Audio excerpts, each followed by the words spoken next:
নমস্কার বন্ধুরা, আমি শর্মিষ্ঠা কিচেনে সবাইকে স্বাগত। আজকে আমি আপনাদের সঙ্গে একটা দারুণ স্বাদের রেসিপি শেয়ার করব, রুই মাছের কালিয়া। আর এটা হবে একদম নতুন ধরনের, আপনারা সহজেই বানিয়ে নিতে পারবেন ঘরোয়া উপকরণ দিয়ে। চলুন দেখে নিই কীভাবে বানাই। এখানে আমি 6 পিস রুই মাছ নিয়ে নিয়েছি। গাদা, পেটি আর লেজা নিয়ে 6 পিস এখানে আমি এটাকে ধুয়ে পরিষ্কার করে নুন হলুদ মাখিয়ে নিয়েছি। আর এখানে নিয়ে নিয়েছি একটা টমেটোকে কুচি করে নিয়েছি, আর একটা পেঁয়াজকেও কুচি করে নিয়েছি। 1/2 ইঞ্চির মতো আদা আছে, 4টে কাঁচা লঙ্কা আছে, আর এখানে ছোট ছোট অনেকগুলো রসুন কোয়া আছে, আর এখানে কিছু কাজু বাদাম আছে, আর এখানে কারি পাতা আছে, আর এটা চাল মগজ। আমি এগুলো সমস্ত কিছু মিক্সিতে পেস্ট করে নেব। আজকে রুই মাছের কালিয়াটা একদম অন্য ধরনের হবে। আপনারা অবশ্যই রেসিপিটা প্রথম থেকে শেষ পর্যন্ত দেখবেন।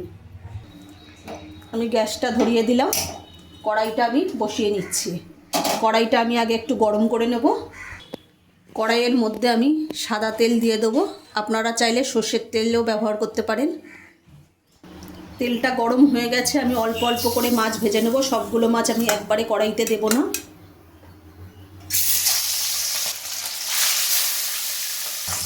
আমি কড়াইয়ের মধ্যে 3 পিস মাছ দিয়ে দিয়েছি। আমি তিনটে করে মাছ ভেজে নেব।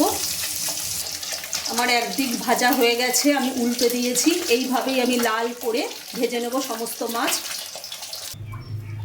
আমার সমস্ত মাছ ভাজা হয়ে গেছে।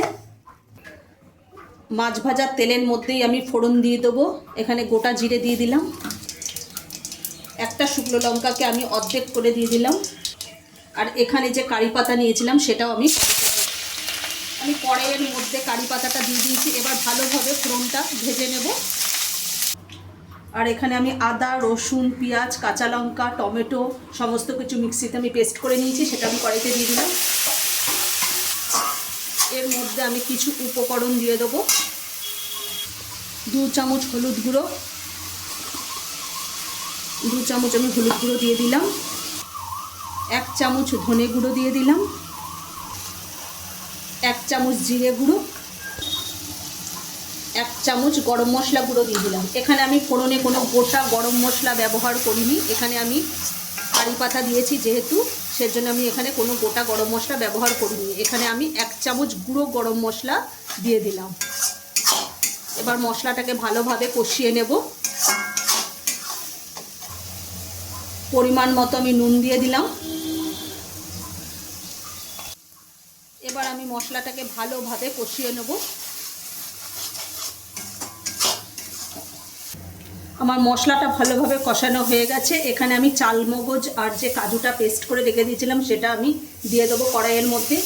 দিয়ে ভালোভাবে নেড়ে নেবো, নাহলে কাজু বাদাম যেহেতু দেওয়া রয়েছে কড়াইতে লেগে যাবে। এর জন্য আমি এইভাবে ভালোভাবে নাড়িয়ে নিয়ে আর একটু কষিয়ে আমি এই থালাটা ধুয়ে আমি জলটা এর মধ্যে দিয়ে দেবো।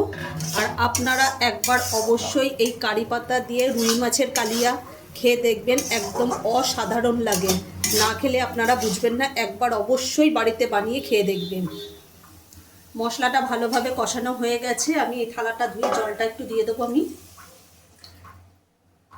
আমি আর একটু জল দেবো এর মধ্যে।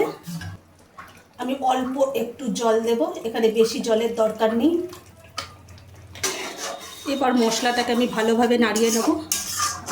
নাড়িয়ে একটু ভালো করে টকবক করে ফুটিয়ে দেব। তারপরে আমি মাছগুলো এর মধ্যে দিয়ে দেবো। ঝোলটা টকবক করে ফুটে গেছে, এবার আমি মাছগুলোকে দিয়ে দেবো। এখানে আমি ঝোলে 5 পিস মাছ দিয়ে দিলাম।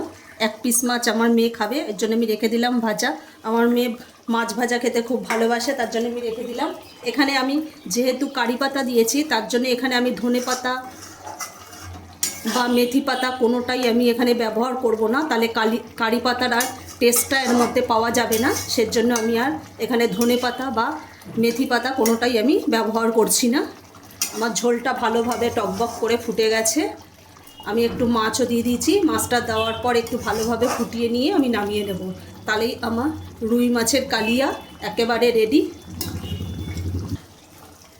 মাছ দেওয়ার পরেও ভালোভাবে ঝোলটা ফুটে গেছে। এবার আমি নামিয়ে নেব। রুই মাছের কালিয়া একেবারে পরিবেশনের জন্য একেবারে রেডি। আচ্ছা, যদি আমাদের এই রুই মাছের কালিয়া রেসিপিটা যদি ভালো লেগে থাকে তাহলে লাইক, কমেন্ট, শেয়ার এবং সাবস্ক্রাইব করতে ভুলবেন না। আর অবশ্যই বাড়িতে নিয়ে খেয়ে দেখবেন।